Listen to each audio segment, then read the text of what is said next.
Aristotle would begin not with certainty, but with a gentle disturbance. A question that pries open the center of your being. He believed that everything in the world possesses an inner truth, a nature striving toward its fulfillment. Yet the human being is the strangest of all creatures, because the essence inside you is never directly visible, not even to yourself.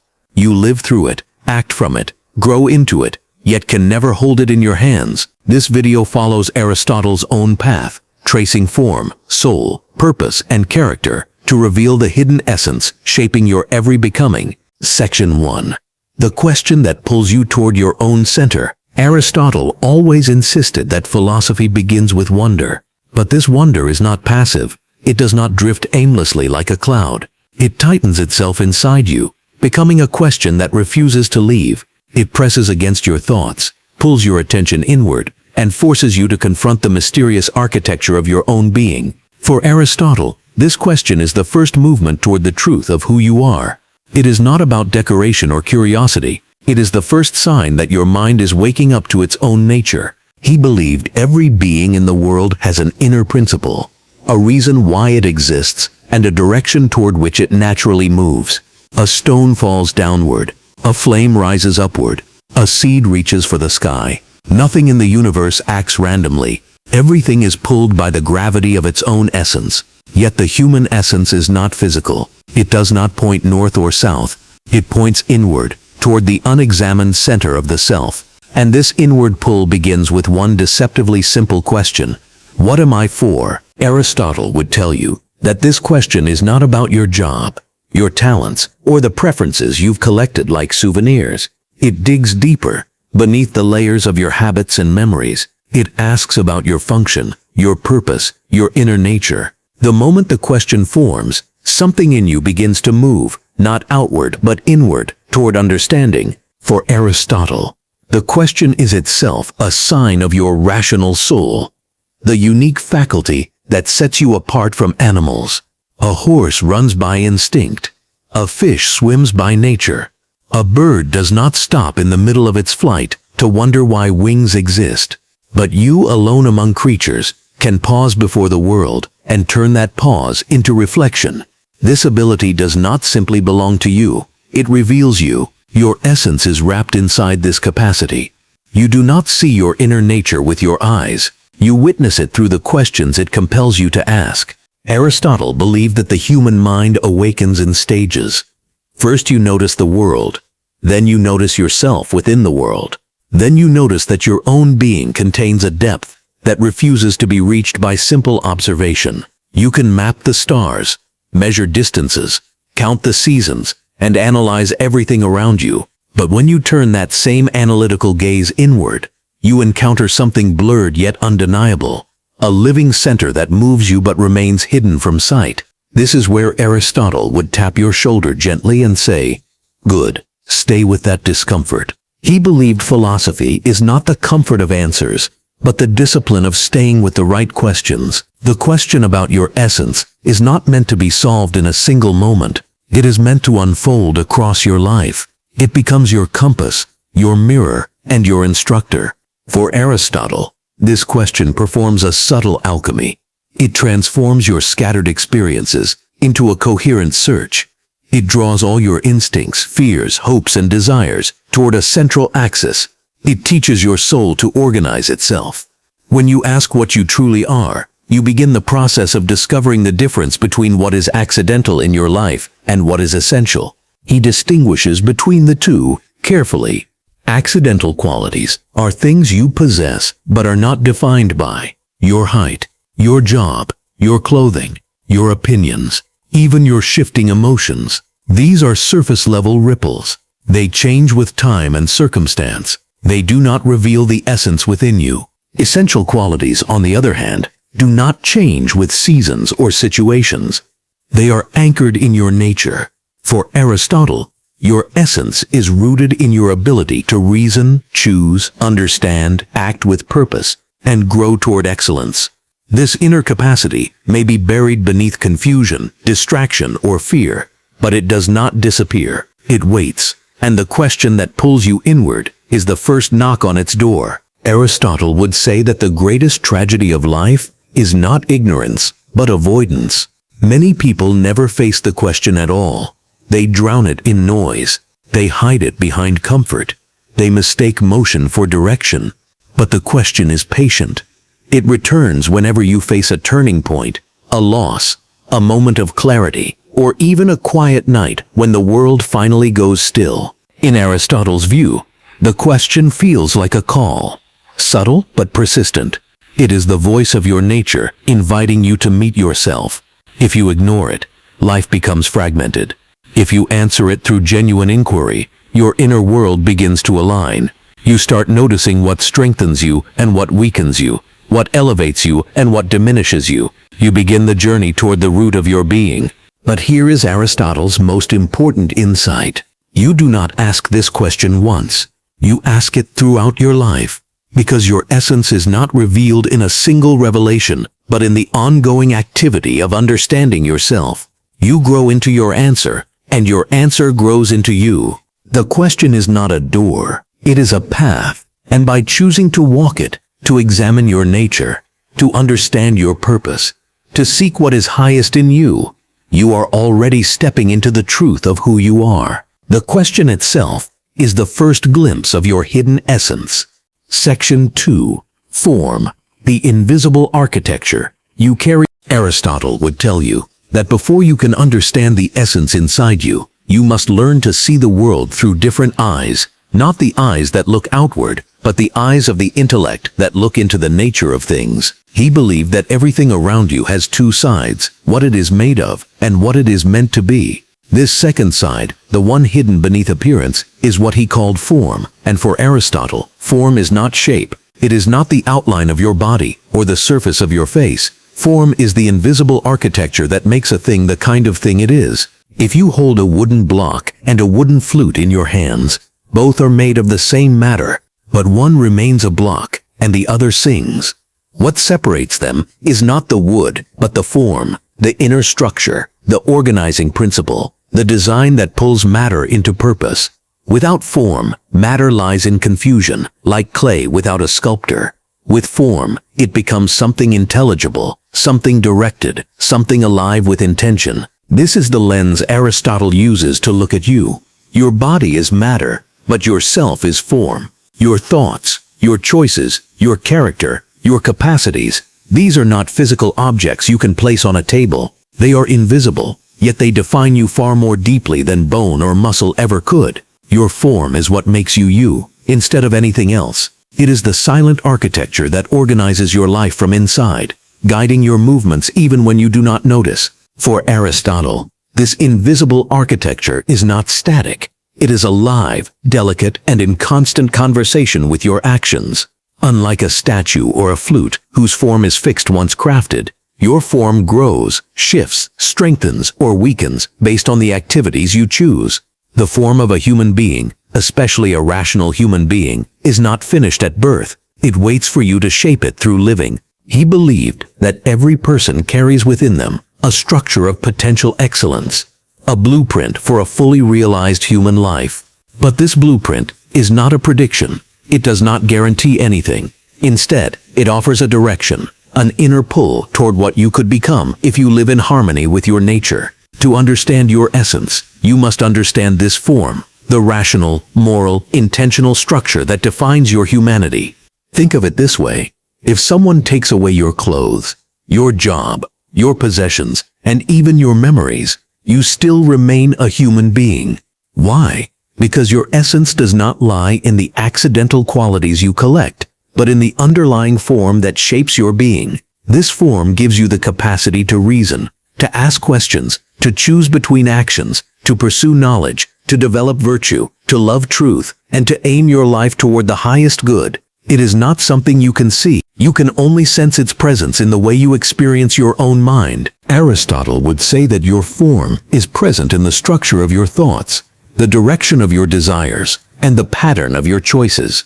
If you act with wisdom, kindness, courage, and justice, your form becomes refined, clarified, strengthened. If you act with ignorance, indulgence, fear, or cruelty, your form becomes distorted, clouded, fragmented. The world may never see this shift, but you feel it. because form is the architecture of your interior world. He often compared the process of understanding form to the way a craftsman understands a tool. A fisherman knows the purpose of a net. A sculptor knows the purpose of a chisel. In the same way, he believed that every human being should learn the purpose and structure of their own soul. For without knowing your inner architecture, how could you possibly build a life that aligns with your nature? Aristotle insisted that form is the source of identity. A knife that cannot cut is not truly a knife. A human who refuses to think is not living in accordance with their form. Essence is not merely what you are, it is the meaning of what you are. And you uncover this meaning not by observing your reflection in a mirror, but by observing the pattern of your actions. Your form is revealed in what you consistently choose, because your choices sculpt the inner architecture of your being. But here lies Aristotle's quiet warning. The form inside you can be neglected. A flute left unplayed does not lose its identity, but it loses its purpose. In the same way, a human who avoids reflection, avoids virtue, avoids growth, does not lose their humanity, but they drift away from the fullness of their essence. They live shallowly, guided by surface desires, unaware of the deeper structure within them. Aristotle believed the tragedy of human life is not that we are weak, but that we forget our form. We forget that we carry within us a unique capacity that no other creature possesses, the ability to shape the architecture of our own soul. Animals follow nature blindly. Humans can align with nature consciously. We can build ourselves from the inside out. When you begin to think in terms of form, you start recognizing that your actions are not isolated events, but stones placed inside the silent cathedral of your inner world. Every choice strengthens or weakens the structure. Every habit builds a pillar or cracks a foundation. Every intention lights a torch or dims a corridor. Your form is constantly becoming what you repeatedly do. And this leads to Aristotle's central claim. You can never see your form directly, but you can know it by the life you construct. The invisible architecture reveals itself through the shape your actions carve into the world. The essence within you is not a mystery to be solved. It is a structure to be understood and lived. Section 3. Matter, the clay that waits for your becoming. Aristotle would invite you, gently but firmly, to look again at the body you move through the world with. Not the surface of it, not the skin, not the posture, not the angles of your face, but the deeper truth of what it represents. He would say that your body is not an accident or a container. It is matter, and matter is always waiting for form to shape it. Matter is possibility in physical shape. It is the clay, the canvas, the raw field upon which your life writes itself. But this is not poetic exaggeration. For Aristotle, this idea is precise and foundational. Matter is never self-sufficient. A pile of marble is not a statue. A handful of seeds is not an orchard.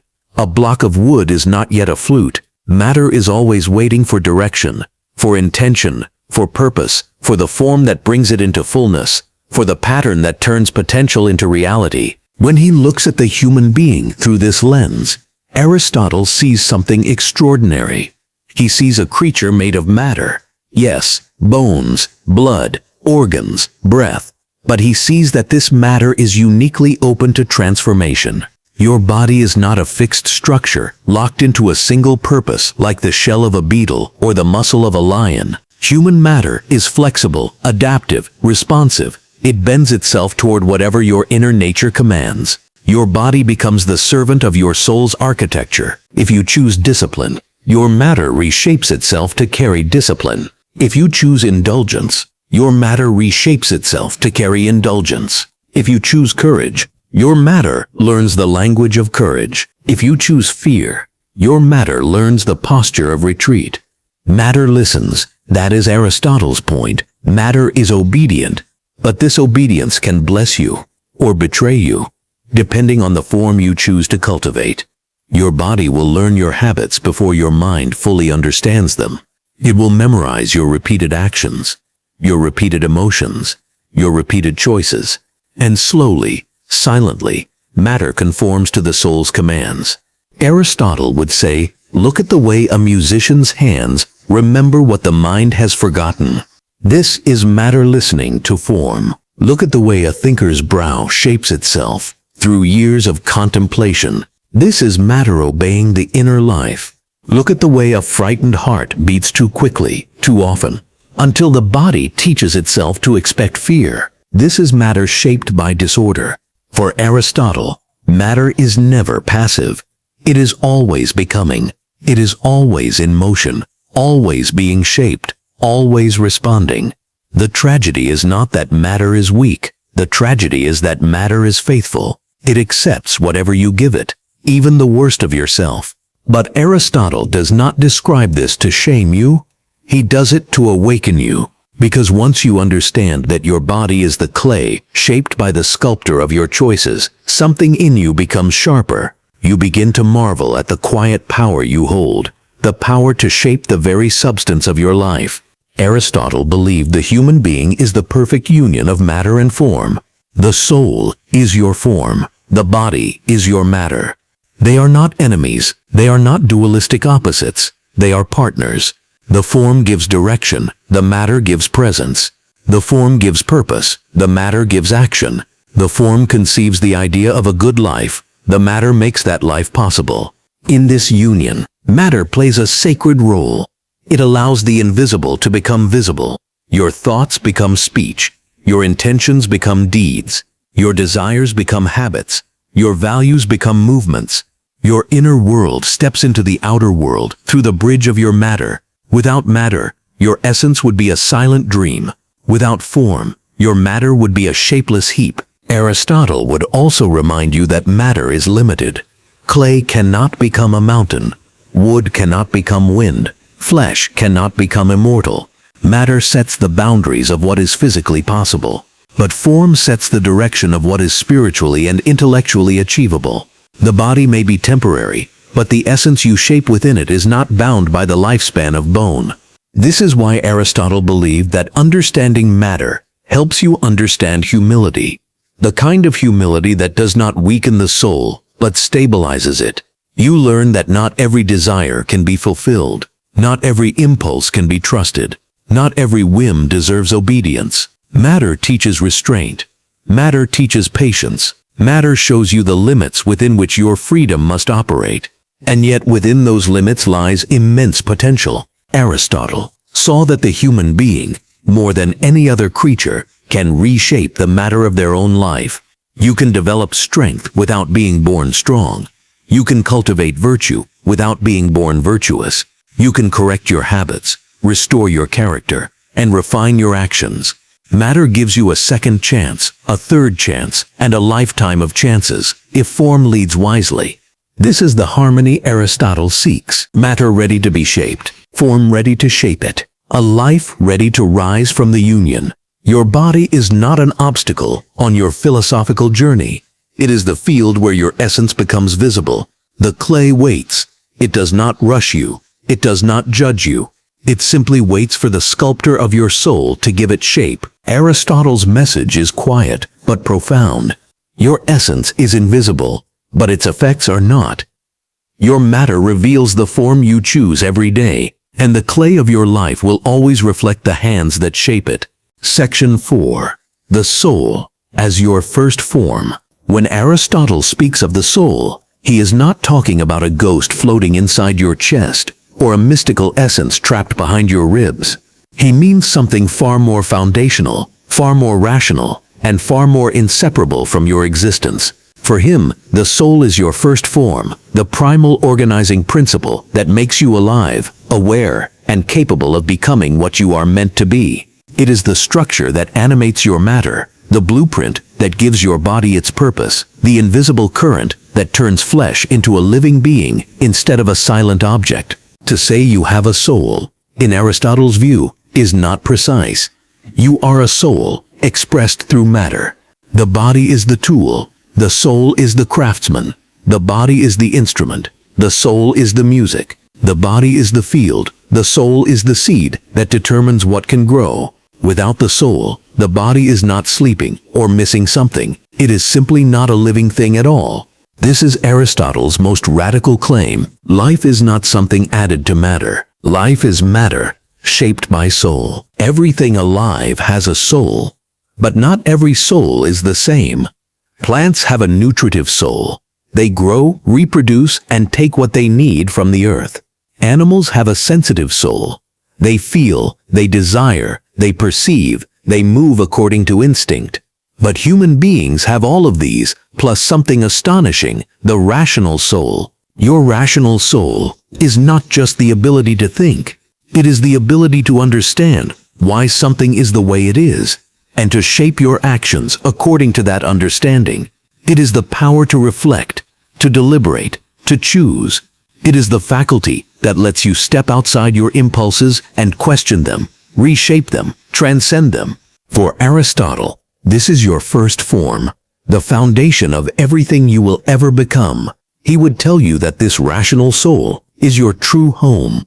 Everything else, your job, your possessions, your shifting emotions, exists around it.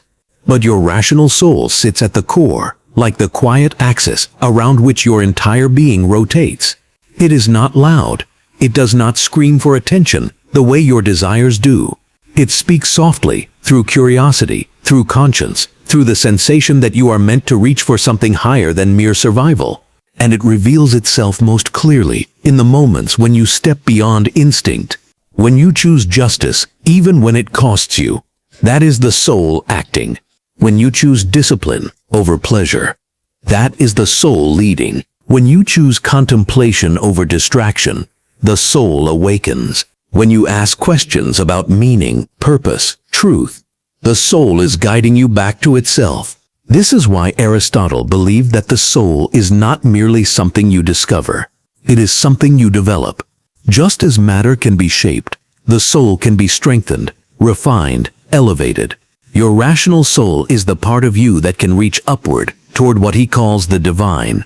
Not divine in a spiritual sense, but divine in its excellence, its clarity, its order, its truth-seeking nature. The tragedy, he warns, is that many people live as if they had only the lower parts of the soul. They chase pleasure, safety, status, instinct, distraction. They eat, reproduce, gather, and react, much like animals, only with fancier tools. But this life does not fulfill the form of a human being. It leaves the rational soul dormant, underfed, unheard. Aristotle would call this a life of privation, not because you lack resources, but because you neglect your own nature. If your rational soul is your form, ignoring it means ignoring the very thing that makes you human. He would ask you, what good is physical strength if the soul is weak? What good is wealth if the soul is disordered? What good is comfort if the soul is asleep? The soul, in his view, is not nourished by pleasure or possessions. It is nourished by truth, by reflection, by discipline, by virtue, by the steady movement toward a purpose worthy of a rational being. It grows in proportion to the quality of your choices, not the quantity of your experiences. The more you act according to reason, real reason, not clever excuses, the more your form becomes stable, harmonious, fully itself. Aristotle believed that the soul contains within it the blueprint for your best possible life. But it is not a map drawn in ink. It is a map drawn in potential. You must walk the path to see it unfold. You must live in alignment with your form to experience your essence. And the starting point of this alignment is the soul itself. Your soul is the architect of your character. Your soul is the director of your actions. Your soul is the root of your identity. Your soul is the boundary that separates you from instinct-driven creatures. Your soul is the mirror in which your essence becomes visible. The most striking part of Aristotle's teaching is this: the soul is self-revealing, only in activity. You cannot sit still and discover who you are. You must act, choose, reflect, and live. To know your soul, you must use it. If your choices are chaotic, your soul becomes a storm. If your choices are disciplined, your soul becomes a temple. If your choices are noble, your soul becomes luminous. Aristotle believed that the highest version of yourself is not hidden somewhere deep inside, waiting to be uncovered. It is created slowly, patiently, through the consistent activity of a soul living according to its own nature. And that nature is rational, purposeful, reflective, and oriented toward excellence. Your first form is not a secret. It is the quiet force that shapes your every decision, and it is waiting, always waiting, for you to recognize it, honor it, and grow into the fullness of what it can become. Section 5. The rational spark, separating you from the beasts. Aristotle would begin this section with a kind of serene certainty. He would not flatter you, nor would he diminish the animal kingdom. Animals, in his view, are remarkable creatures. They perceive, they desire, they chase, they flee, they nourish themselves, they guard their young, they feel pain, they learn patterns. They are not crude machines, they possess a soul, a sensitive, perceptive, instinct-driven soul. But there is a line drawn in nature, a threshold not crossed by instinct or sensation alone, and standing at that threshold is the human being, carrying something no animal possesses, the rational spark. He would describe it as the power that lets you question your own impulses instead of merely obeying them. The power to stand between desire and action and ask, should I? The power to aim your life at something beyond survival. The power to imagine not just what is possible, but what ought to be. For Aristotle, this rational capacity is not a bonus feature. It is the very definition of the human essence. Without it, you would be a well-groomed animal, nothing more. With it, you become a creature capable of self-shaping, self-governing, and self-transcending. This rational spark is what lets you hear a call toward excellence rather than merely comfort. It is the reason you can make sacrifices for ideals, not just for food or safety. It is the reason you can build cities, create art, pursue justice, form ethical systems, and contemplate the nature of existence itself. Animals can perceive the world, humans can understand it. Aristotle believed that reason is the divine thread woven through your mortal life. Not divine in the mystical sense, but divine in its clarity, its order, its capacity to grasp truth. This spark is the most precious part of your soul and the most fragile, for it can be ignored, drowned in desire, or left unused until it weakens. He would tell you that many people live as if this rational spark had burned out long ago. They drift with their impulses, allowing emotion to rule their choices. They chase pleasure like grazing animals but never question its meaning. They react to the world rather than interpret it. They allow anger to lead, desire to lead, fear to lead, anything except the rational part that distinguishes them as human. This, he would say, is a tragedy far greater than poverty or illness, because it is the tragedy of a soul refusing its own nature. Aristotle insists, if you do not use the rational part of yourself, you are not living a human life. You are living a life that belongs to creatures who cannot help but follow whatever stimulus appears next. But when you awaken your rational spark, something extraordinary happens. You begin to see your own mind as a realm you can govern. The storms within you do not disappear, but they lose their power to rule you blindly. Desire becomes a companion, not a tyrant. Anger becomes a signal, not a commander. Fear becomes a teacher, not a prison. Reason becomes the captain steering the ship, rather than the waves tossing it around. Aristotle's view of reason is not cold or mechanical. It is vibrant and alive, a force that brings order to your emotions and gives direction to your hopes. Reason, in his philosophy, is not the enemy of passion. It is the architect that organizes passion into something noble, productive, and worthy of your potential. He would say, let reason set the compass, and let passion supply the wind. This rational spark also enables you to imagine futures that do not yet exist. Animals live in the present moment. You live in a universe of possibilities. You can picture the type of person you want to become. You can evaluate your own habits. You can choose to improve, to change, to align yourself with something greater than comfort or instinct. Aristotle saw this as the highest privilege of being human. To picture a better version of yourself is already to begin becoming it. To evaluate your character is already to begin reshaping it. To recognize your flaws is already to move toward virtue. Only a rational being can assess itself as if from the outside. Only a rational being can judge its own actions. Only a rational being can form intentions rooted not in impulse but in ideal. And this leads to Aristotle's boldest assertion. The rational spark is not just your distinction from animals. It is your bridge to the highest form of human fulfillment. A person ruled by instinct may feel pleasure, but they will not feel meaning. A person guided by desire may satisfy themselves, but they will not fulfill themselves. Only the rational soul can taste the deep, steady nourishment of living according to one's nature. And your nature, Aristotle insists, is not merely to live but to live well, not merely to survive but to flourish, not merely to react but to understand, not merely to want but to choose wisely. Your rational spark is the part of you that wants to climb upward, not in status or fame, but in clarity, virtue, and inner harmony. This upward motion is what Aristotle calls your true life. Everything else is noise. The beasts graze, fight, flee, mate, sleep, hunger, and repeat. You can do all of that too, but you can also ask, who am I becoming through these choices? No other creature can ask such a thing. No other creature can answer it. Aristotle's message is simple and uncompromising. Guard your rational spark. Feed it through study, reflection, virtue, and intention. Let it guide your life, and you step into the fullness of your humanity. Neglect it, and you slip quietly back into the world of instinct, where your essence cannot shine. The beasts are innocent because they cannot choose. You are responsible because you can. Section 6. Potential. The shadow of who you could be. Aristotle would tell you that every human walks through life with a quiet companion trailing behind them.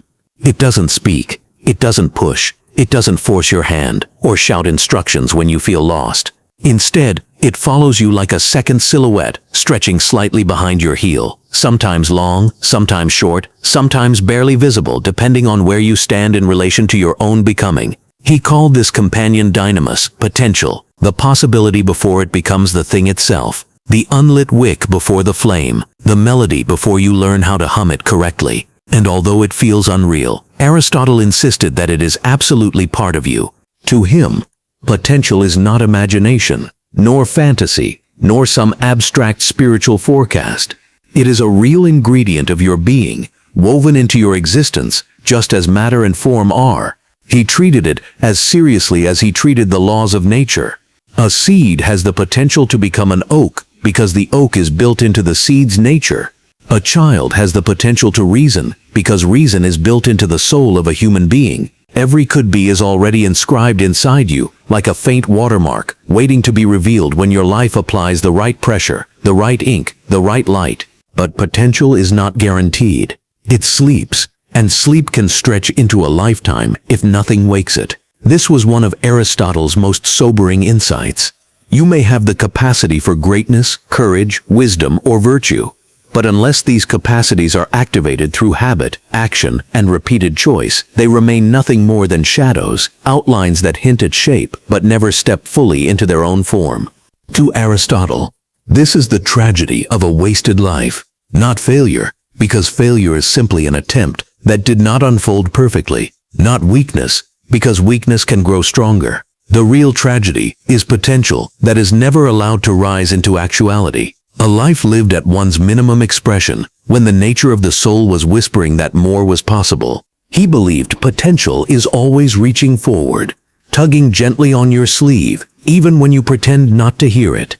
And it tugs in specific directions, because your nature has specific aims. A harp's potential pulls toward music, not sculpture. A human's potential pulls toward reason, not instinct. That inner pull, the inclination you often feel toward learning, toward understanding, toward shaping your own life with intention, was Aristotle's evidence that your potential isn't random. It's coded into your essence. But potential also carries a warning. It is morally neutral. It can bloom into noble action or grow twisted into corrupt forms if the wrong habits accumulate. Just as a knife has the potential to heal or harm depending on the hand that wields it, the human soul has the potential for virtue or vice. And this is why Aristotle saw education, upbringing, and personal discipline not as luxuries, but as the guardians of your becoming. Without them, your potential is like fertile soil left untended, open to weeds. Aristotle often observed that potential creates tension inside a person. This is why you feel restless before a breakthrough, anxious before a decision that reshapes you, or strangely unsettled when you know you're living below your capabilities. It's not guilt or social pressure. It's your nature pushing from the inside, trying to move you from what you are toward what you could be. He believed the universe itself behaves this way. Every being strives toward its fulfillment. Stones fall, flames rise, seeds sprout, and humans reach for understanding. But human potential is unique because it contains self-awareness. You can reflect on what you might become. You can picture different versions of yourself. You can choose one path and abandon another.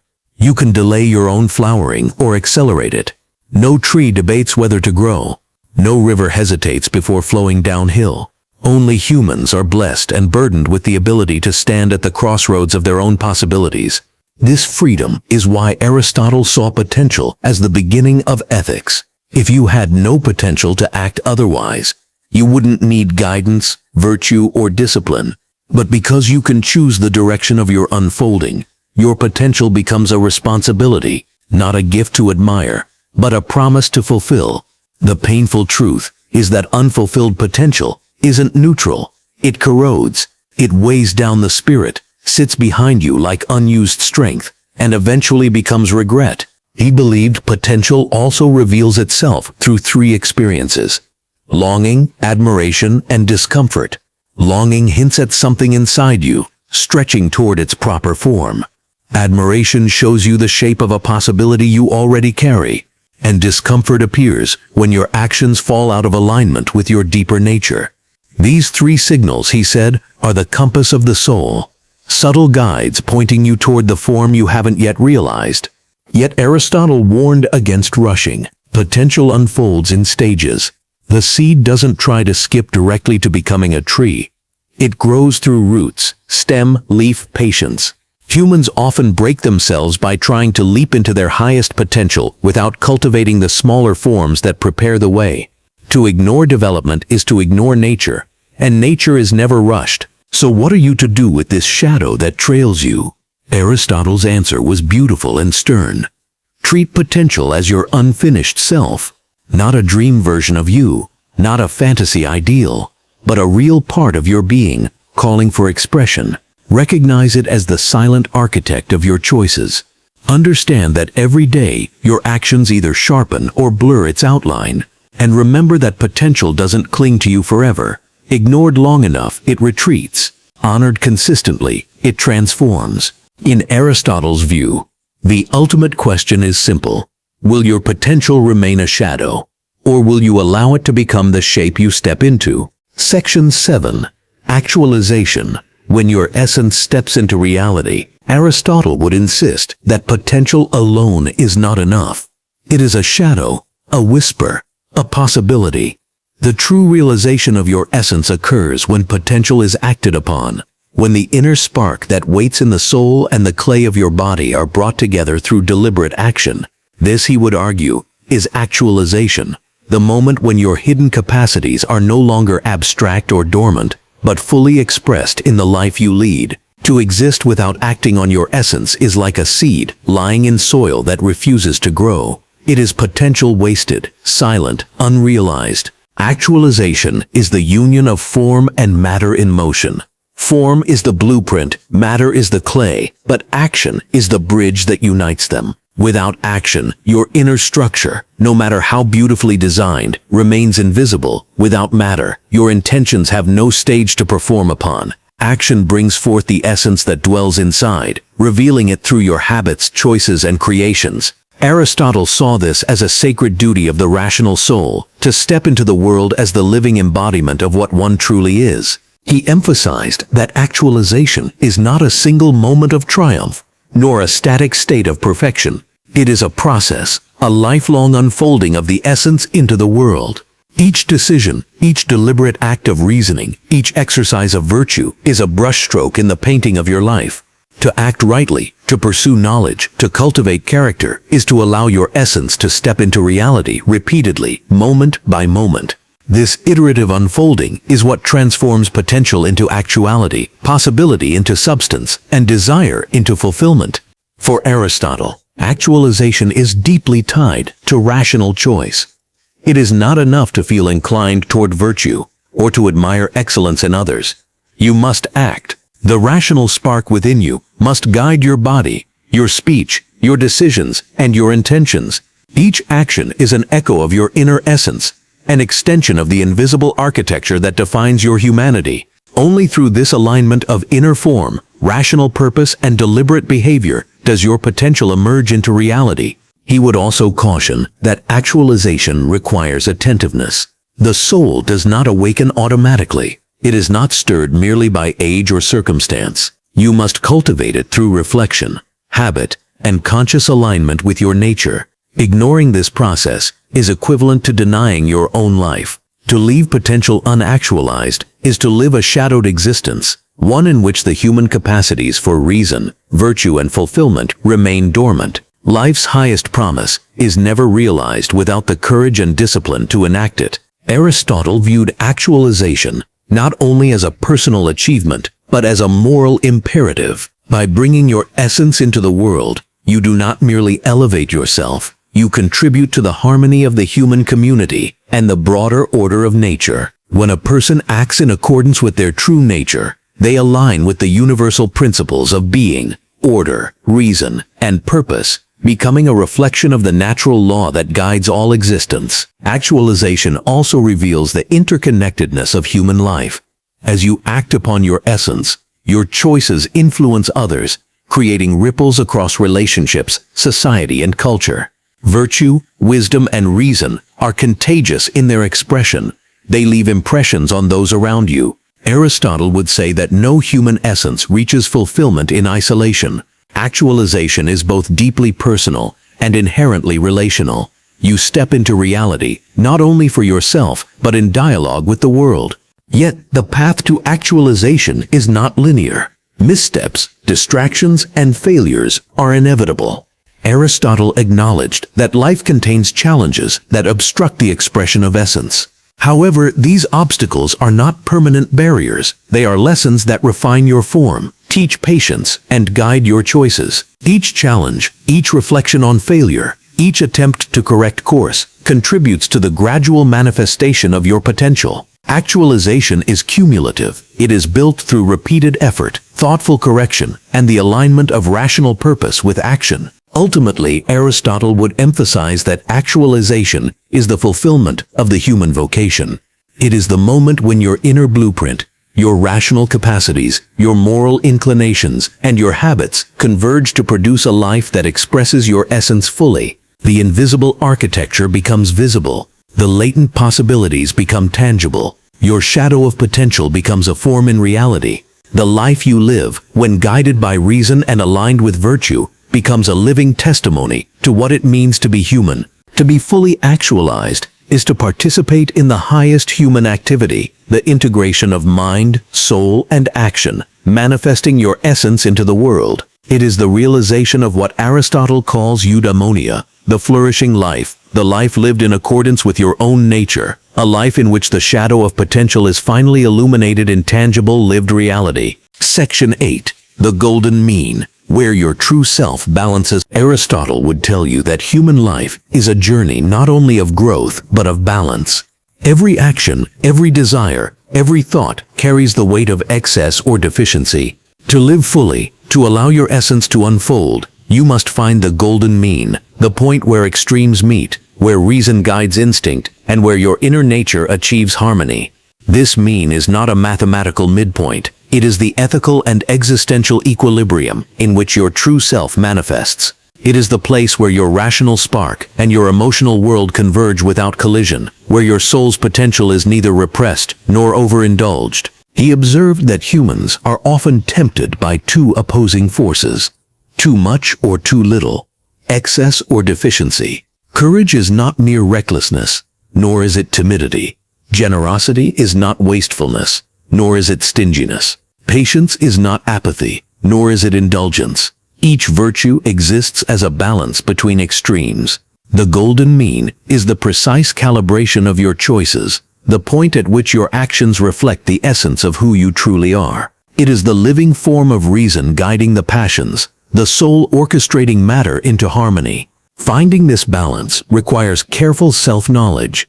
Aristotle would argue that no one can stumble upon the golden mean without attentiveness. It demands reflection, honest assessment, and a willingness to recognize the forces within you that pull toward one extreme or the other. Emotions and desires, while natural, are not neutral. They require guidance. The rational soul must act as the helmsman, steering the vessel of your life through the turbulent waters of impulse and circumstance toward the calm harbor of balance. The golden mean is not uniform for every person. It is uniquely tuned to your character, circumstances, and purpose. One person's courage may manifest as speaking truth in the face of authority, another's as protecting the weak. One person's generosity may be financial, another's emotional or intellectual. The principle remains the same. Virtue exists between deficiency and excess. Aristotle's brilliance lies in showing that ethics is not rigid. It is dynamic, practical, and intimately tied to the development of your own nature. Aristotle also emphasized that the golden mean is discovered through habit. You cannot grasp it purely through theoretical knowledge. You achieve it by repeated deliberate action, by exercising moderation in all aspects of life, and by observing the effects of your choices on yourself and others. Balance is learned, practiced, and internalized until it becomes second nature. The mean becomes a guiding rhythm in your life, shaping the way your essence steps into the world. The golden mean is intimately connected to your potential and actualization. Acting too far from the mean distorts the expression of your essence. Excess leads to imbalance, moral confusion, and the shadowing of your true capacities. Deficiency leaves your abilities dormant, your potential unexpressed, your soul unfulfilled. When you find the mean, your essence emerges naturally, like sunlight through clouds, illuminating the latent order of your inner architecture. The rational spark harmonizes with the passions, matter and form unite gracefully. The soul moves with deliberate freedom toward flourishing. Aristotle would also remind you that the mean is not stagnation. Balance is dynamic, not static.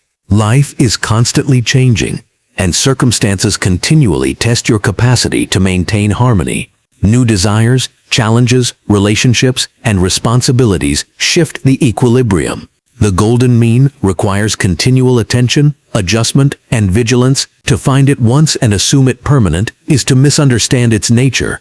True balance is active, responsive, and ever-evolving. In practical terms, Aristotle encourages observation of your own life. Where do you lean excessively? Where do you falter through neglect or restraint? What choices leave you restless, unsatisfied, or conflicted? These are clues pointing to the extremes that need tempering. Reflection and honest assessment reveal the line where your virtues reside. And when you act from that line, neither too much nor too little, your essence steps fully into harmony with your rational, moral, and physical self. The golden mean is also deeply ethical. It is the point where your personal flourishing aligns with the good of others. A life lived entirely for self-interest, even if balanced internally, neglects the interconnectedness of human beings. A life of excessive selflessness can suppress individuality and rational development. Aristotle's mean encompasses the wisdom to act rightly for oneself and in relation to others, integrating private excellence with communal flourishing. Ultimately, the golden mean is the equilibrium of human essence. It is the bridge between potential and actualization, the guide for moral development, and the expression of your rational nature in harmony with your desires. By practicing moderation, cultivating virtue, and aligning action with reason, you bring your essence into clear, steady expression. Balance is the vessel that carries the hidden self into the light of experience, allowing your life to reflect the invisible architecture of your inner being. The golden mean, Aristotle teaches, is not a rigid rule, but a living path. It is the point where excess and deficiency dissolve into wise action, where the shadow of potential becomes realized virtue, and where the essence within you moves harmoniously in both thought and deed. In this balanced state, your soul flourishes, your rational spark guides with clarity, and your life becomes a testament to the careful, deliberate unfolding of your true self. Section 9. Virtue. The habit of being your essential self. Aristotle would tell you that living well is not a matter of chance or inspiration. It is a matter of habit. Virtue is not something you suddenly grasp through reflection or feel once in a moment of insight. Virtue is the repeated practice of becoming who you are meant to be, the steady alignment of choice, action, and character with the form of your rational soul. To be virtuous is to inhabit your essence fully, to act in accordance with your inner architecture until it becomes second nature, and to express your potential through lived observable action. He divides virtue into two realms: moral and intellectual. Moral virtues govern action, emotion, and desire. Courage, temperance, generosity, and honesty are not innate traits bestowed at birth.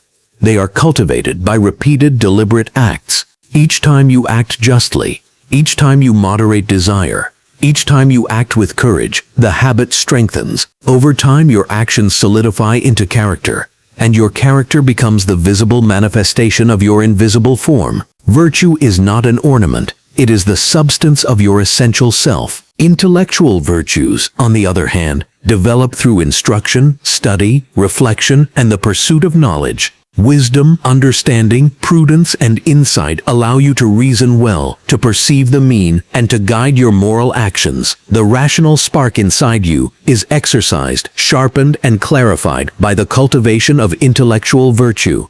These two forms of virtue, moral and intellectual, are not separate paths, but intertwined strands of the same essence. Together they enable the soul to live in alignment with its potential and to act with precision, harmony, and purpose. Aristotle emphasizes that virtue is habitual rather than spontaneous.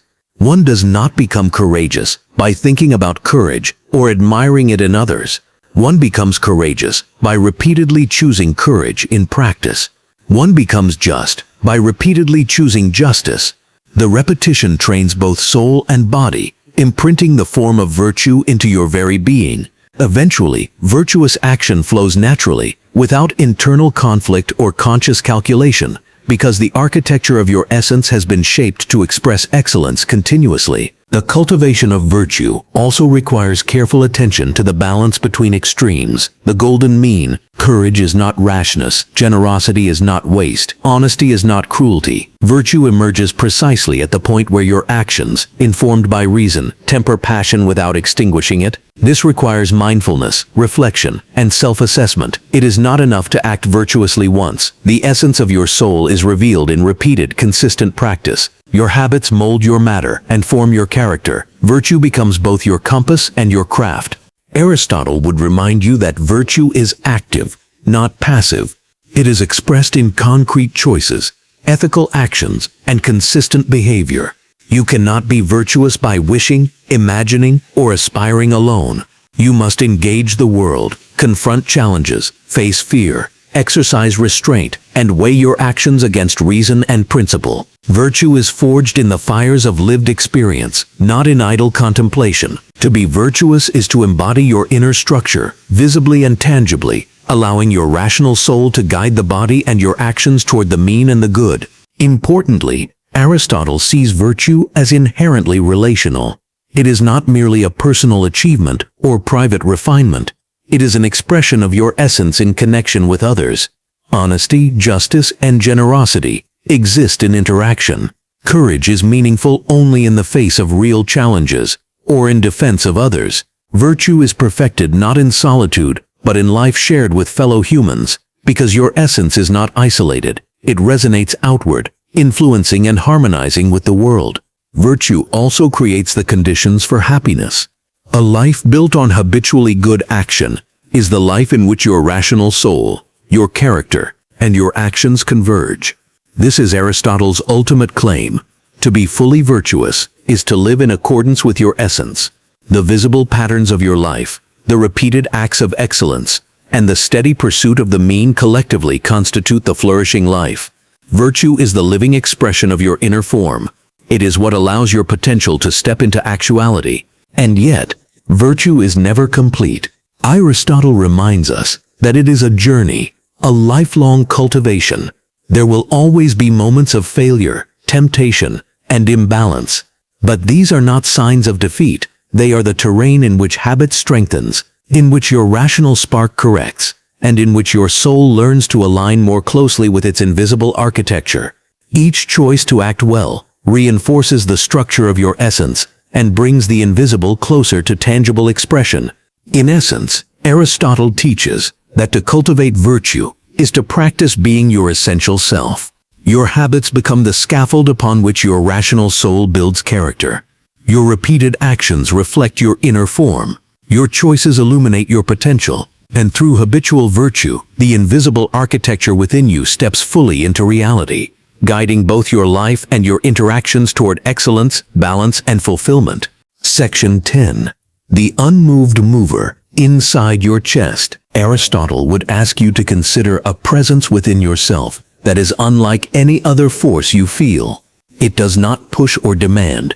It does not shout or insist, yet it moves everything else in your life. He calls this the Unmoved Mover, the eternal source of motion and aspiration, not in the heavens above, but lodged quietly within the chest of every rational being. It is the principle that drives your soul toward actuality, the inner compass of your essence, the unshakable center that directs potential toward fulfillment without itself being shaken by circumstance. This unmoved mover is not a supernatural spark, separate from your nature. It is your rational soul's deepest orientation toward the good, the highest form of reality that your life can express. It moves without being moved, because it is the origin of movement in your character, your thought, and your action. Your desires, your intentions, your choices, all are stirred by this silent axis. It is the source from which the energy of virtue flows, the still point around which your life's motion revolves, the invisible gravity that pulls potential into actuality. Aristotle would explain that human beings differ from other creatures precisely because they contain this principle. Animals act from instinct, desire, or immediate need. Plants grow, reproduce, and survive, but only humans possess the capacity for reasoned movement toward the ultimate good, the good that aligns with their rational nature. This is the unmoved mover inside your chest, the rational and moral compass that operates independently of external circumstance, yet organizes everything you do toward your proper end. It is your internal axis of being, unshaken even as the world swirls around you. The power of the unmoved mover lies in its constancy. It does not fluctuate with pleasure or pain, success or failure. It is the permanent horizon of your soul, the guiding star that informs choices, instills aspiration, and draws the scattered pieces of your life into coherence. Aristotle would say that while you may be buffeted by desire, fear, or circumstance, the unmoved mover remains unmoved, because it is the standard of motion, not its product. It is the source, not the consequence. He would also remind you that recognizing this inner mover is not a passive act. You cannot identify it through mere thought or abstract contemplation alone. It reveals itself in the alignment of reason with action, in the persistence of moral and intellectual effort, in the steady pursuit of excellence, even when the world offers distraction or reward for less. You perceive it when your choices rise above whim or impulse, when your life exhibits consistent direction, and when the invisible hand of rational intention shapes the clay of your character. This principle, Aristotle teaches, is what allows you to approach your highest potential. Without it, action is directionless, habit is chaotic, and the shadow of possibility may never take form. With it, however, the soul finds coherence, potential becomes realized, character solidifies, and virtue becomes habitual. The unmoved mover is the quiet engine of your life, the inner architect that pulls your scattered tendencies into the pattern of your true self. Yet, he would caution, this mover cannot act for you. It does not coerce, compel, or bypass your freedom. It is not an external force that overrides choice. It is the silent standard, the eternal measure of what your rational soul is capable of. You must engage with it actively through reflection, discipline, and the repeated exercise of virtue. The unmoved mover illuminates the path, but you are the one who walks it. Its constancy provides guidance, but your steps provide motion. Aristotle would also connect this principle to the harmony of life. When you act according to the unmoved mover, your thoughts, desires, and actions align. Your potential becomes expressed, your essence manifests, and your soul participates in its own highest activity. The inner mover is thus both the cause and the guide of your flourishing, bridging the invisible structure of your essence with the visible reality of your life. It is the internal standard of order, a source of self-consistency, and a measure of true fulfillment. Moreover, the unmoved mover is intimately tied to happiness. Your highest good is realized when the rational soul acts according to its own nature. This alignment of motion and measure, action and reason, desire and intellect, is what Aristotle considers the pinnacle of human life. The unmoved mover is not simply an idea. It is the organizing principle that ensures your life can move toward this pinnacle in a steady, coherent, and meaningful way. In essence, the unmoved mover inside your chest is the quiet, immovable center of your rational, moral, and spiritual life. It calls you to action without force. It orders without coercion, and it reveals the path to actualization without distraction. It is the unseen axis of your being, the principle of inner motion, the origin of every step toward your fullest expression. To recognize it, honor it, and act in accordance with it is to allow your essence to move fully from potential to reality and to live as Aristotle intended, fully human, fully rational, fully aligned with your own highest good. Section 11. Friendship. The mirror of your essence. Aristotle would begin this section by pointing out that human life is not meant to be lived in isolation. Your essence, your rational spark, and your potential do not unfold fully in solitude. One of the most profound reflections of your inner self appears in the relationships you cultivate. Among these, friendship holds a special place. Friendship is not merely companionship or convenience. It is the mirror of your essence, reflecting back the qualities, virtues, and character that define who you truly are. He identifies 3 types of friendship. The first is based on utility, the second on pleasure, and the third on virtue. Friendships of utility exist when both parties benefit materially or socially. Friendships of pleasure exist when both parties enjoy each other's company. Both are temporary, subject to change when benefits or enjoyment fade. But friendships of virtue, the highest form, endure because they are rooted in mutual recognition of each other's character. In these friendships, each person sees the other's essence, nurtures it, and challenges it to grow. These are mirrors not of vanity, but of truth. Aristotle emphasizes that friendship of virtue is rare because it requires that both individuals possess virtue themselves. You cannot recognize the excellence in another if you have not cultivated it in yourself. The mirror will only reflect what is present. If your own soul is clouded by vice, ignorance, or unexamined desire, the reflection of others will be distorted, misleading, or invisible. But when your character is grounded in reason and habitually virtuous action, the friendship becomes a lens through which you can perceive not only the essence of others, but also your own. Friendship, in this sense, is a form of ethical and personal development. Your friends act as guides, advisors, and reflections. Their virtues illuminate the potential within you, and their faults caution you against imbalance.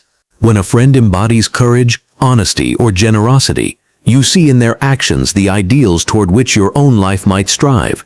When they demonstrate wisdom in judgment, you recognize the intellectual virtues that anchor your own rational soul. The mirror of friendship allows you to measure your progress in virtue, potential, and actualization, providing both inspiration and accountability. Aristotle also connects friendship to the notion of the golden mean. Within the dynamic of virtuous friendship, you learn balance, how to give without overextending, how to speak truth without cruelty, how to support without smothering. The interaction becomes a practical exercise in moderation, a live field in which your rational and moral capacities are tested and honed. Friends, then, are not distractions or optional companions. They are instruments of actualization, reflections of your own hidden architecture. Moreover, friendship enhances happiness. Aristotle asserts that a life devoid of genuine companionship is incomplete. Solitude may offer peace or focus, but it cannot satisfy the innate social nature of humanity. Friendship allows the expression of virtue and the cultivation of character in ways that solitary action cannot. It provides the relational context in which your rational spark, habits, and choices resonate outward, confirming and strengthening the expression of your essence. Friendship also reveals the unmoved mover within you indirectly. In the presence of others, your rational and moral compass is tested. Choices are no longer abstract. They have consequences for real people, whose welfare, character, and development intertwine with your own. Acting in accordance with reason, virtue, and the pursuit of excellence in relationships is a practical reflection of the inner mover. It shows how your internal alignment manifests in a relational world, demonstrating that your essence is not confined to your own experience, but flourishes in interaction with others. Aristotle would caution, however, that friendship is not a tool for self-aggrandizement. The mirror it provides is not meant to flatter or indulge ego, but to illuminate truth. A virtuous friend will correct, challenge, and inspire. They will not simply agree with your impulses or desires. The mirror of friendship reflects the essential self, sometimes beautiful, sometimes flawed, demanding honest recognition, reflection, and growth. Through this mirror, your potential, actualization, virtue, and rationality are both tested and nurtured. In essence, friendship is an ethical and existential necessity. It is the arena in which your invisible architecture meets the lived reality of human connection. The qualities you cultivate in yourself, reason, virtue, courage, balance, are amplified, mirrored, and refined through these relationships. To engage deeply with virtuous friends is to engage with your own essence, seeing in their reflection the shadows and illuminations of who you are and who you are becoming. Thus, Aristotle teaches that friendship is not merely pleasure or utility. It is a sacred reflection of the soul. It is a living mirror in which your virtues, potential, and rational capacities come alive, showing you both who you are and who you may yet become. Through friendship, the invisible architecture of your essence is revealed, tested, and strengthened, allowing your inner form to shine outward, harmonized with the lives of those you hold close. Section 12. Happiness as the activity of your inner nature. Aristotle begins with a profound assertion. Happiness is not a fleeting sensation, a reward, or a transient pleasure. It is the activity of your inner nature fully expressed, the living manifestation of your rational soul, your virtues, and your essence harmonized over a lifetime. Unlike transient delights, happiness is sustained, deliberate, and inseparable from the active exercise of your reason and character. It is not something you stumble upon, it is something you cultivate, like a garden, through careful attention, constant effort, and alignment with your true self. He would remind you that your nature is composed of both rational and emotional elements, and happiness arises when these elements act in concert. Pleasure alone does not constitute happiness. Virtue alone is insufficient if unexpressed. Happiness is the actualization of potential in accordance with reason, the steady enactment of the golden mean, the deliberate practice of virtue. It is a life in which your rational spark guides your actions, your habits reflect your character, and your choices resonate with your inner essence. In short, happiness is the natural outcome of a life fully aligned with your own nature. Aristotle distinguishes between different forms of life, noting that many pursue wealth, fame, or bodily pleasures as if they were ends in themselves. Such pursuits, he observes, are incomplete because they exist outside the fulfillment of the rational soul. They satisfy immediate desire, but leave the deeper potential of the human being dormant. True happiness is a distinct activity, the rational and virtuous life made manifest. It is not contingent on fortune, nor is it exhausted by external success. It resides in the deliberate, ongoing engagement with your own nature. He emphasizes that happiness is active rather than passive. It is not a state of rest or contentment achieved without effort. The soul must work to maintain balance, to cultivate virtue, to exercise reason, and to engage in reflection. These activities are themselves the essence of happiness. In performing them, the rational spark illuminates the inner self, potential becomes actualized, and character finds its fullest expression. To live in this way is to flourish, to live as your nature intended, to realize what you were meant to become. Aristotle also integrates the relational dimension into happiness.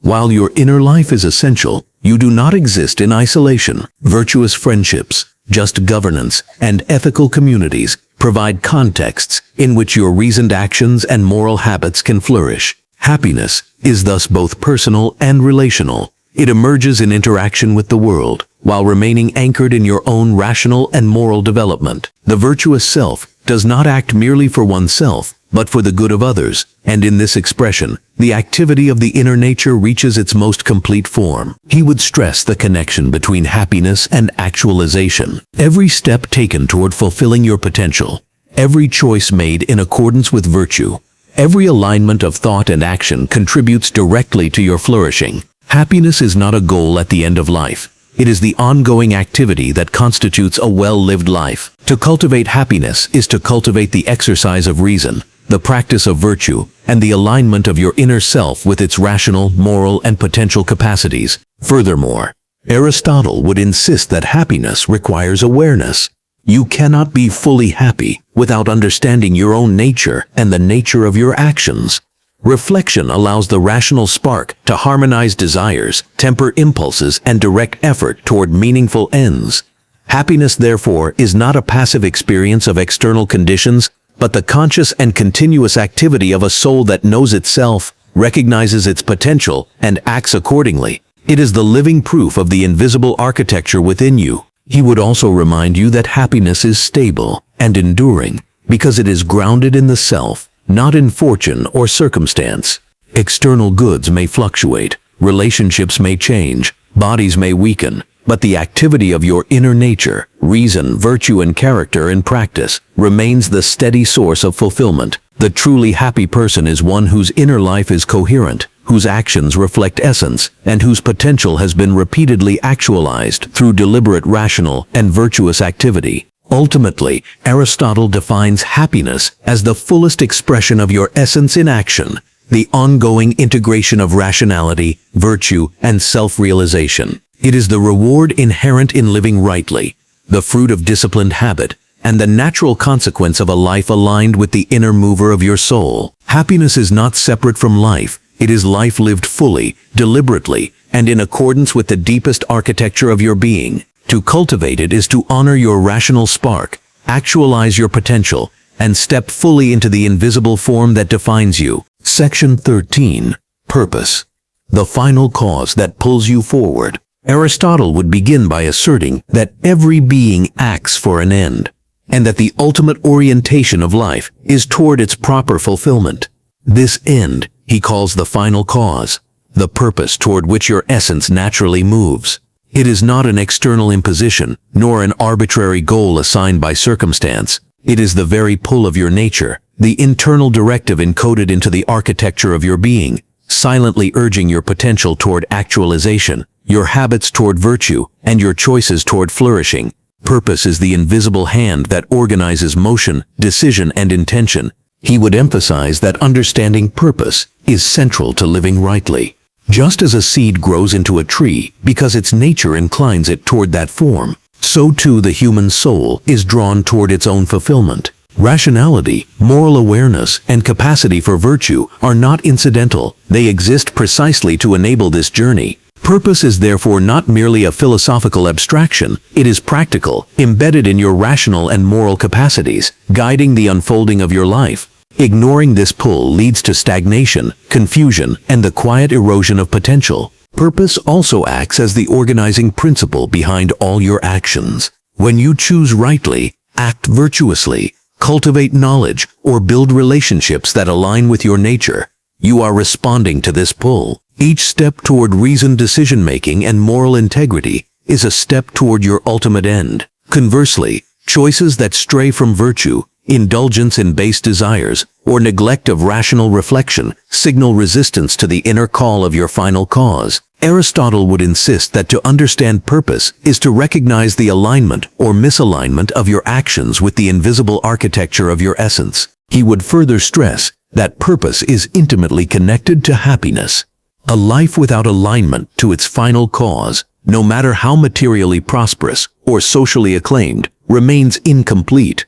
True flourishing occurs when your daily activities resonate with the pull of your nature, when your rational spark guides your habits, and when your moral and intellectual virtues are exercised in service of your proper ends. Happiness is therefore not the pursuit of pleasure alone, but the lived expression of purpose in harmony with your essence. Aristotle also connects purpose with potential and actualization.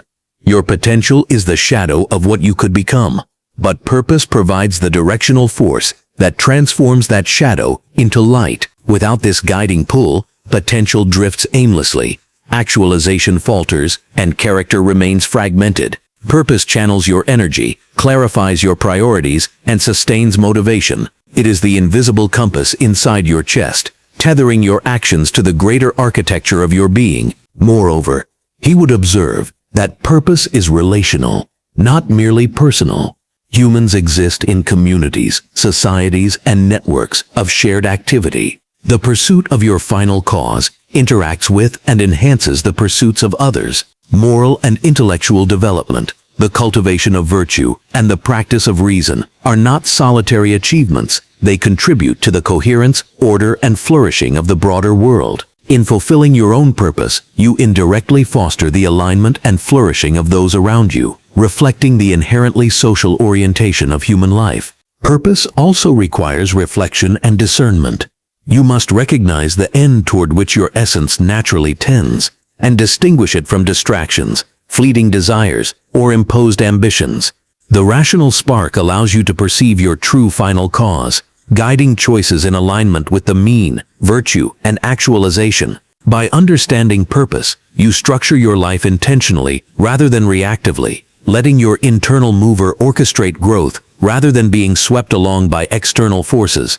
Aristotle would further highlight the integration of purpose with the unmoved mover. While the unmoved mover is the constant, unmoved principle guiding motion, purpose is the specific pull of your own nature toward fulfillment.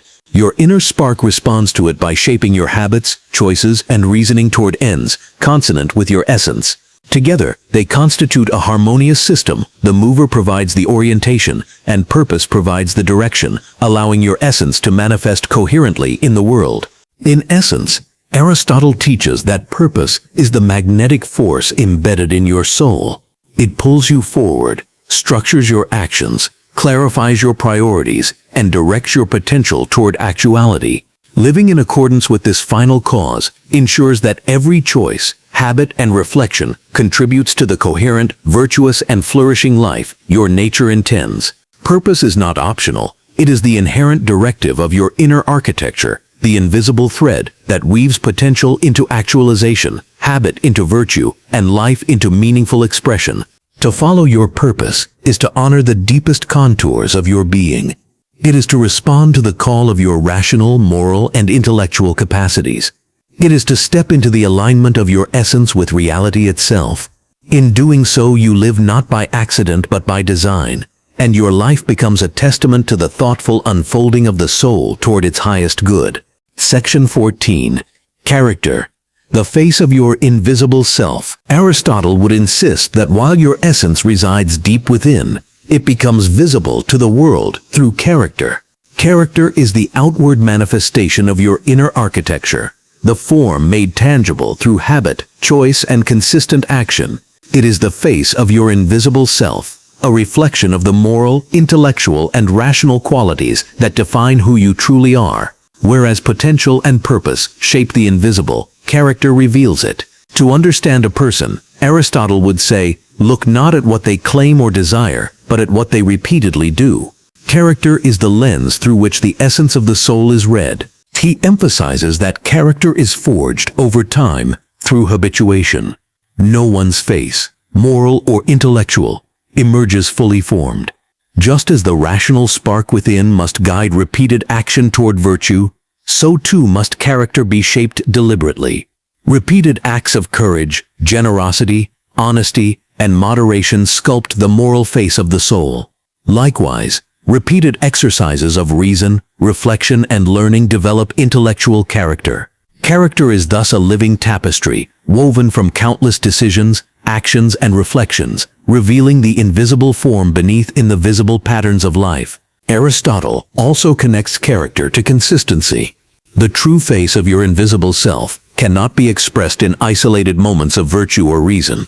A single act, however noble, does not define you. Only the cumulative pattern of your choices, the habitual expression of virtue, reveals the genuine architecture of your essence.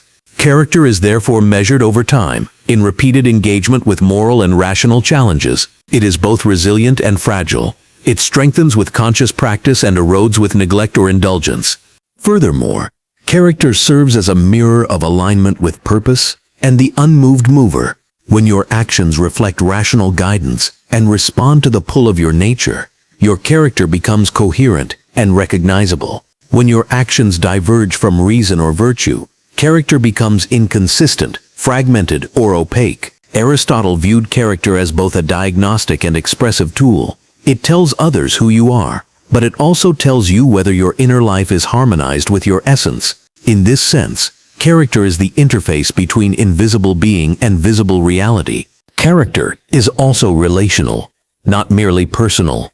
It communicates your essence to others and invites ethical engagement. Virtuous character inspires trust, admiration, and collaboration. Flawed character breeds conflict, suspicion, or misunderstanding. Aristotle understood that human life unfolds within communities, and your moral and intellectual face influences and is influenced by those around you. Character is the vessel through which the soul interacts with the world, transforming invisible potential into observable reality. The external life becomes the measure of internal alignment. Moreover, Aristotle would stress that character is inseparable from the cultivation of virtue. Habit, balance, and reason shape it. The golden mean guides the expression of every quality, ensuring that courage is not recklessness, generosity is not indulgence, and honesty is not cruelty. Virtue is the substance.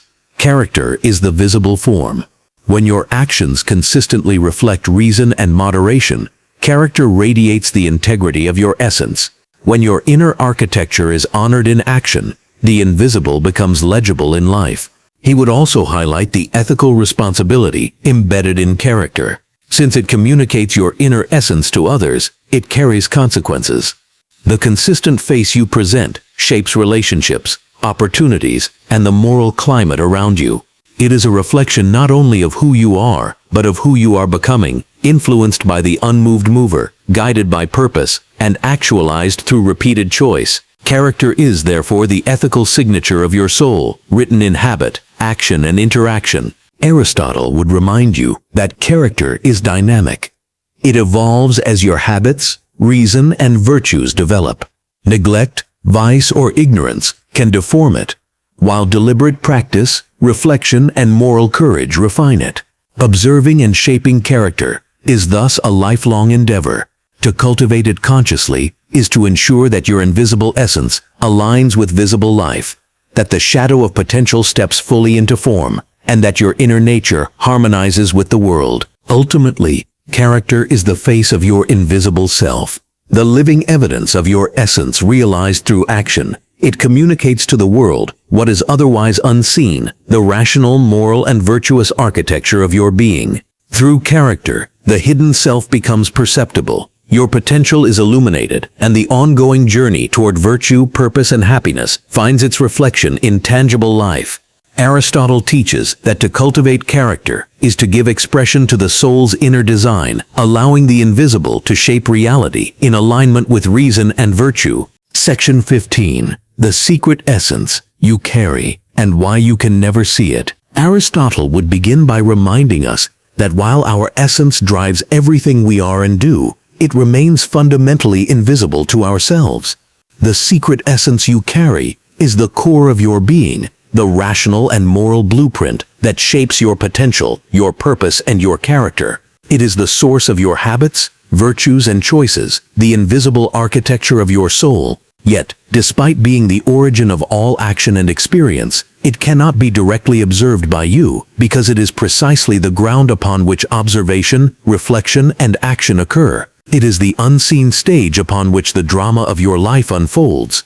He would explain that self-knowledge is always mediated by reflection and experience. You can know your actions, your desires, your thoughts, but the essence that produces them lies beneath perception. Just as a painter cannot step outside the canvas to see it objectively while painting, the soul cannot fully apprehend the form it inhabits while living it. The essence is implicit in every choice, every habit, every act of reason, yet remains elusive because it is the foundation rather than the object.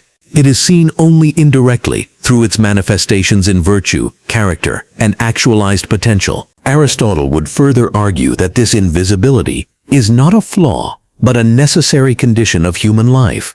If the essence were fully visible, it would be subject to distortion by desire, ego, or misperception. Its hidden nature allows reason and habit to operate without interference from transient emotions or superficial self-deception.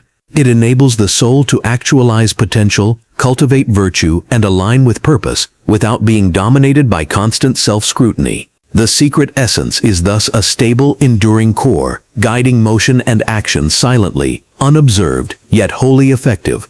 The essence is intimately tied to potential and actualization. You carry within you the blueprint of what you could become, the rational and moral capacities that are awaiting expression. Every act of virtue, every exercise of reason, every pursuit of the golden mean is a step toward revealing aspects of this hidden architecture. Yet the totality of your essence, the complete, infinite arrangement of potential, character, and rational spark remains beyond direct vision. You see it only in fragments: the courage you exercised, the wisdom you applied, the balance you achieved, the friendship you nurtured. Each fragment is a reflection, a shadow, a glimpse of what cannot be entirely seen.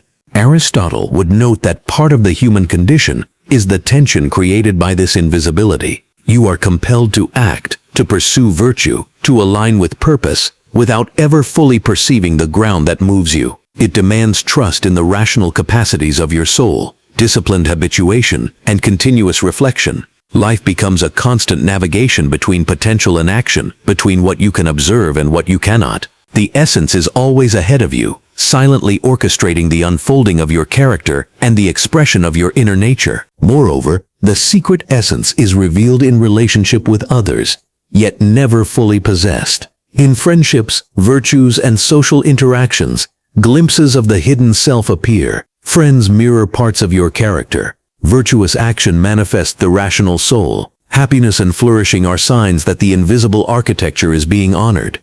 But even here, the entirety of your essence remains obscured. You can witness its effects, measure its fruits, and trace its influence, but the essence itself is the ever-present yet unseen mover, guiding all that is visible without being fully grasped. Aristotle would insist that the inability to see your essence directly is also an ethical safeguard. If you could see it fully, you might become complacent, arrogant, or distracted by self-reflection rather than action. The hidden nature of the essence ensures that life remains a practice, a journey of alignment between rational purpose, virtue, and actualization. It forces you to live deliberately, to cultivate habits, and to engage with the world rather than fixating on self-image. Your essence works through you precisely because it is unseen, shaping motion, choice, and flourishing without interference. In the final analysis, Aristotle teaches that your secret essence is the central, guiding, and invisible structure of your life. It is the rational spark,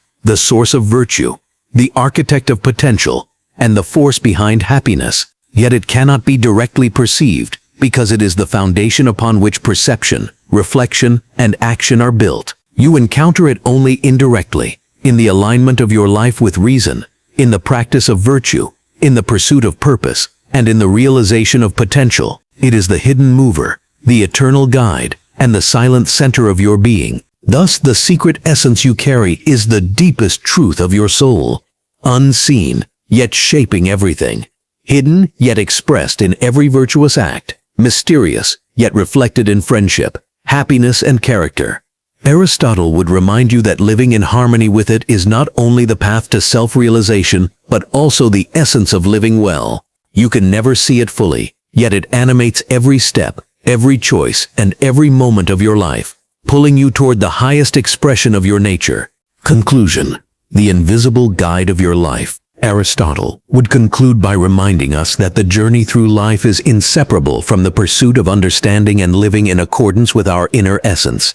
The secret architecture within you, though unseen, forms the foundation for every thought, every choice, and every action. It is the rational spark that separates you from instinct, the silent mover that propels potential into actuality, and the hidden standard by which virtue, character, and happiness are measured. To live well is to align consciously with this invisible guide, allowing the principles of reason, balance, and moral excellence to orchestrate the unfolding of your life. Throughout this exploration, we have seen that your essence operates like an invisible framework. It is the form of your soul, shaping matter, potential, and action into coherent expression. Your rational capacity allows you to perceive the golden mean, cultivate virtue, and actualize potential. Yet your essence remains unseen, quietly pulling your life forward. This invisible core is reflected in your choices, your habits, and your relationships, but it cannot be fully observed. Its secrecy is not a limitation, but a safeguard, ensuring that life is lived through practice, deliberation, and engagement, rather than through mere contemplation or idle knowledge. Aristotle emphasizes that happiness is the lived activity of your inner nature, the expression of virtue, reason, and character in concrete actions over a lifetime. It is not an abstract ideal or a fleeting emotion. It is the ongoing realization of the hidden essence that guides you. Purpose, the final cause of your life, pulls you forward, giving direction to your choices and coherence to your actions. Character provides the face of your invisible self, the living evidence of who you are and who you are becoming, while friendship mirrors your essence, offering reflection, challenge, and growth. The secret essence you carry remains hidden, because it is the foundation of perception, action, and reflection.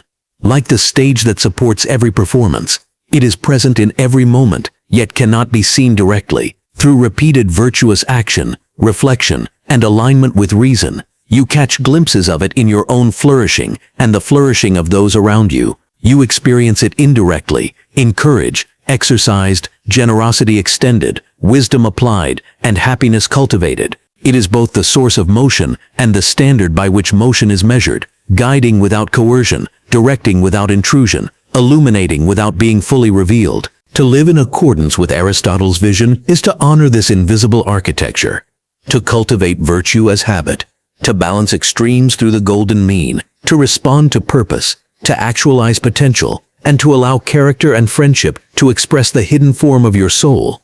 It is to recognize that the unmoved mover within your chest is not separate from you, but is the guiding principle of your own rational, moral, and intellectual life. It silently orchestrates the alignment of desire, reason, and action, drawing your essence toward fulfillment, coherence, and flourishing. In the end, the secret essence you carry is the deepest truth of your being. You cannot see it directly, yet it shapes every movement, every choice, and every thought. Living well, according to Aristotle, is to navigate life in harmony with this unseen guide, allowing your hidden form to express itself through virtue, reason, and purpose.